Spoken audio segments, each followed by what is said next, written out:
eeyyee obboleessa koo'ati eeyyee obboleessa koo'ati ani nama hundumaa wajjin haasa'aa jira nama hunda kan ilaallatu namni hunduu kana dhaggeeffatu eeyyee ati ati addunyaa jijjiiruu dandeessa ofitti amanamummaa si barbaachisa namni hunduu sin dagin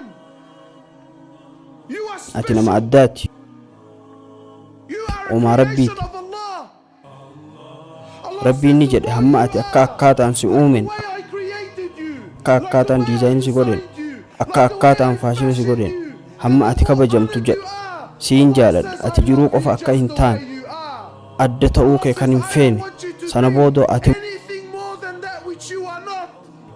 boodoo ati muslim sana boodoo hordofaa nabi muhammad sallallahu alaihi wasallam